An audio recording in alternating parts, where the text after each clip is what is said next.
Welcome to this episode of the weekly News Roundup.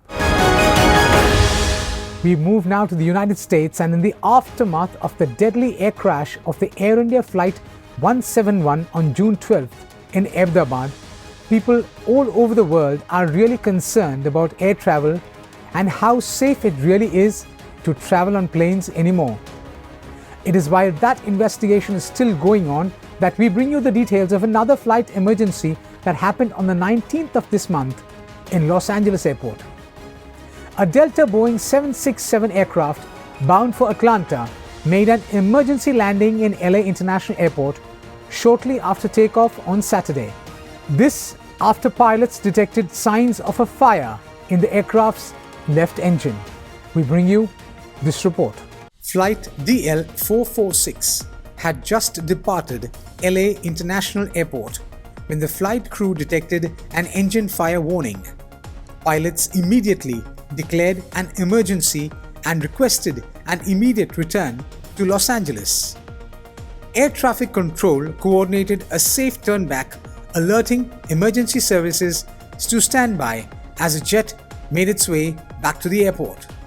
Footage that has surfaced online shows flames erupting from the left engine as the aircraft turned back over southern Los Angeles.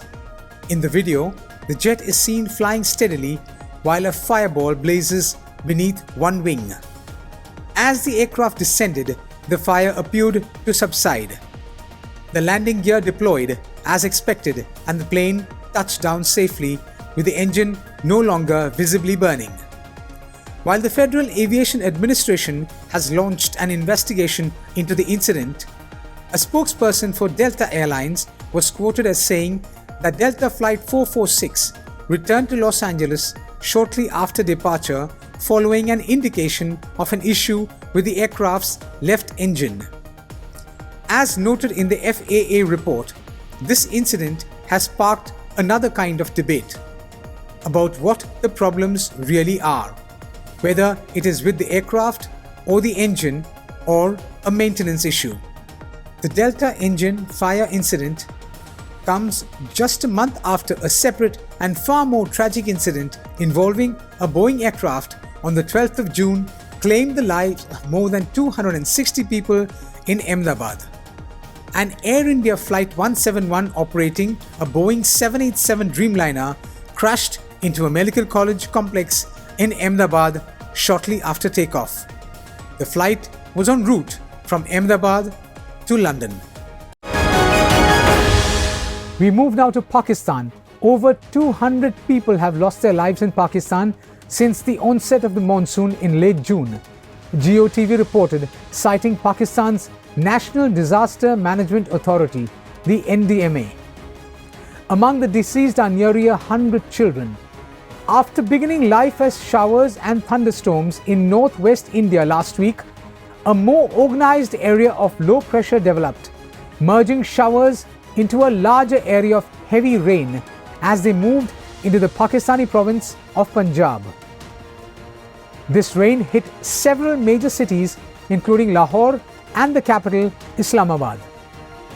Punjab accounted for the highest number of casualties at 123, followed by 40 in Khyber Pakhtunkhwa, 21 in Sindh and 16 in Balochistan, according to the official data accessed by GOTV.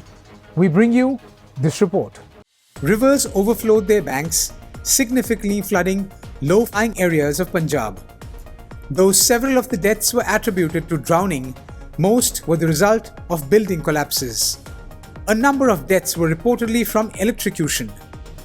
This latest deluge takes the death toll from this year's monsoon, which began in late June, to more than 200, more than half of which are children.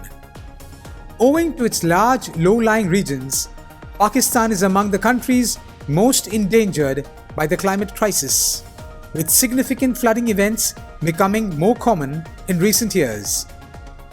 Reports said that the rains have injured more than 560 people, including 182 children. It further reported that in Rawalpindi, flash floods swept through homes, streets, and markets, submerging entire neighborhoods. water levels rose dangerously, in some areas reaching rooftops, forcing residents to flee, leaving behind their belongings. Faisalabad has also witnessed extensive damage, with 11 deaths and 60 injuries reported in 33 incidents over just 2 days. Most of the fatalities occurred due to the collapse of weakened structures. Pakistan's Punjab saw heavy rainfall and landslides that destroyed infrastructure. As per GeoTV, at least 32 roads in Chakwal were washed away after over 450 millimeters of rainfall. Along with infrastructure damage, communication links remain severed and the power supply is yet to be restored in several regions. According to a recent report by UN News, there are also fears of glacier lake outburst floods in the Khyber Pakhtunkhwa and Gilgit-Baltistan regions. UN News highlighted how these floods show Pakistan's vulnerability to climate shocks. Pakistan faces regular monsoon flooding from June to September, often resulting in deadly landslides, infrastructure damage, and large-scale displacement, particularly in densely populated or poorly drained regions. In 2022, the floods had killed more than 1,700 people, displaced millions, and devastated water systems. It had also resulted in economic damage estimated at nearly $40 billion. We move now to the Russia-Ukraine war. Now, in a brutal escalation of hostilities, Russia has unleashed a devastating aerial assault on Ukraine, with Kiev bearing the brunt of a relentless drone and missile barrage.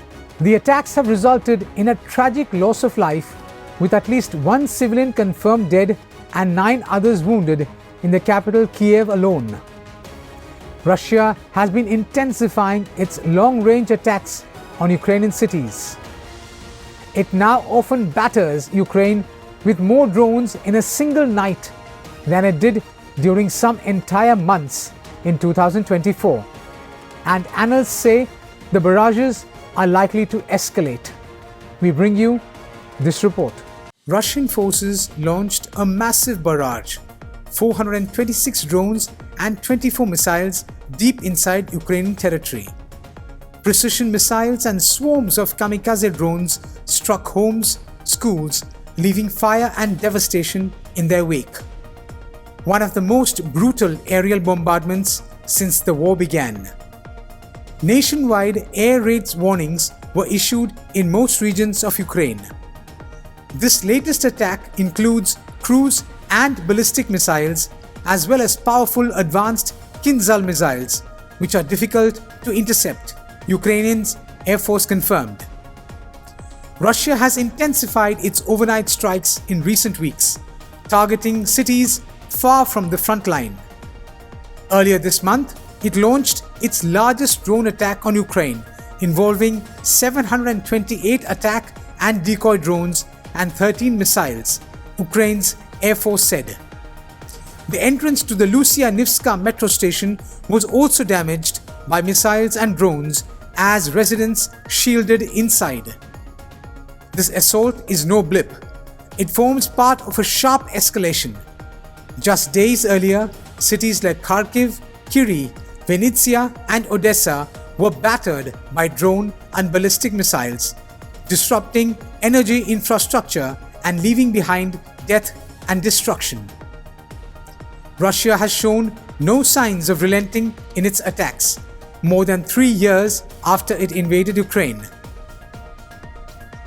It is pressing a summer offensive on parts of the roughly 1,000-kilometer front line and has kept up long-range strikes that have hit civilian areas.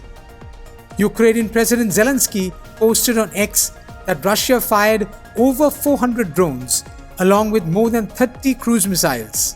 One person died in the Black Sea port city of Odessa, which was hit with more than 20 drones and a missile, while 5 people were rescued when a fire broke out in a residential high-rise building. According to Zelensky, 6 other people were wounded in the attack on Odessa, including a child. and critical infrastructure was damaged in Ukraine's northeastern Sumy region. Russia has intensified its overnight strikes in recent weeks, targeting cities far from the front line. Earlier this month, it launched its largest drone attack on Ukraine, involving 728 attack and decoy drones and 13 missiles, Ukraine's Air Force said.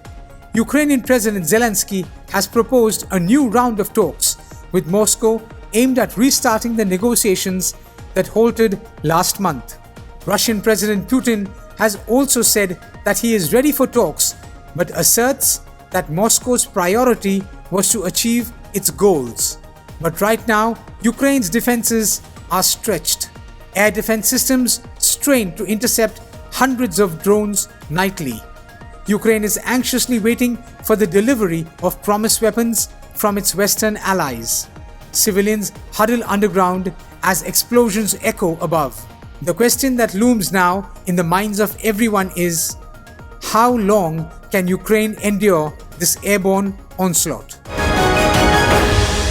In news coming in from Indonesia, a massive inferno engulfed the KM Barcelona VA vessel off the coast of Indonesia, forcing passengers to jump overboard in scenes of horror with dozens feared trapped. 3 people have died and more than 500 others have been rescued after the ferry caught fire off the Indonesian island of Sulawesi, emergency officials said. Passengers jumped overboard the KM Barcelona 5 as it sailed from Melanguane port in Talaud Islands district towards the city of Manado, the capital of North Sulawesi province, after the fire broke out, said the Indonesian Coast Guard. We bring you this report. Photos and videos circulated on social media showed terrified passengers, mostly wearing life jackets, jumping into the sea as orange flames and black smoke billowed from the burning vessel. In a video, panic-stricken passengers, some with children, can be seen leaping into the sea to escape the flames. The once blue and white vessel was turned into a burnt black carcass as flames tore the boat inside out. Metal bars from the ship's internal structure became exposed as the hull was completely destroyed. Separate footage showed the overcrowded ship deck as staff helped passengers buckle their life vests before jumping off the boat. Rescue operations are ongoing as emergency teams race against time to account for all passengers. Some of the rescued people were seen looking at the destroyed ship as the fire was put out by a neighboring boat. A video released by the Manado Rescue Agency showed a Coast Guard vessel spraying water on the ferry, which was emitting black smoke.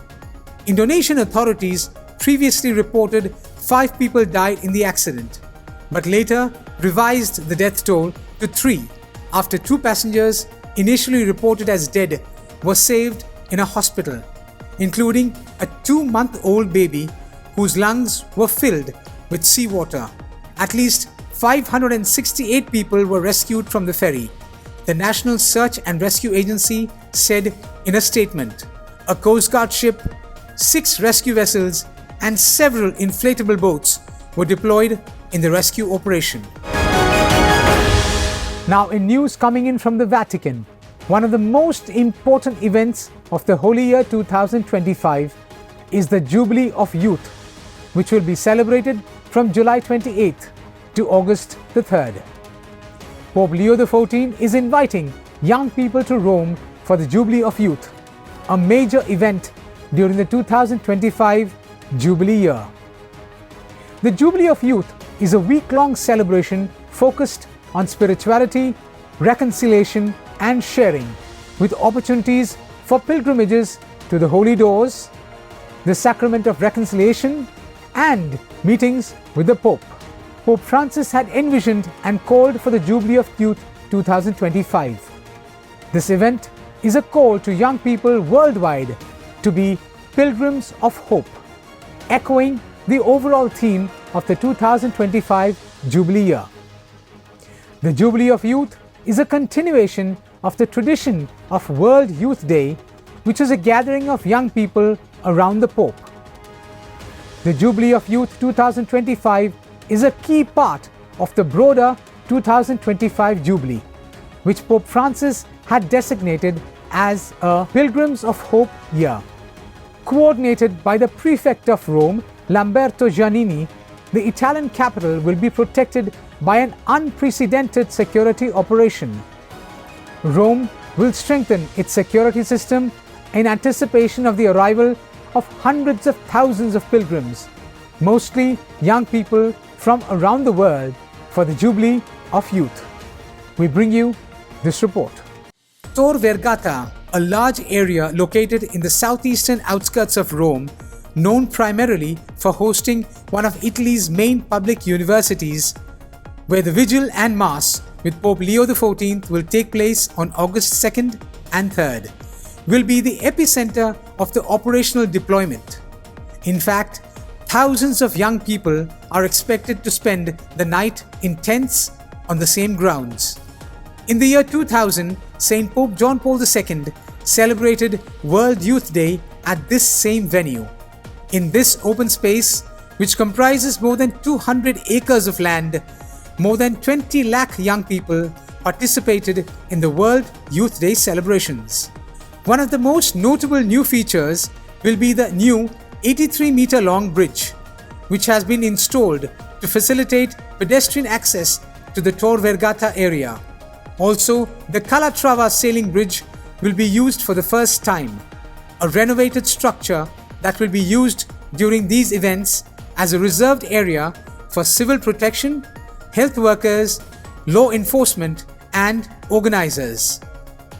To ensure the smooth conduct of the largest celebrations of the Youth Jubilee, Rome's security chief announced exceptional measures that include an anti-drone surveillance system and the installation of checkpoints at the entrances.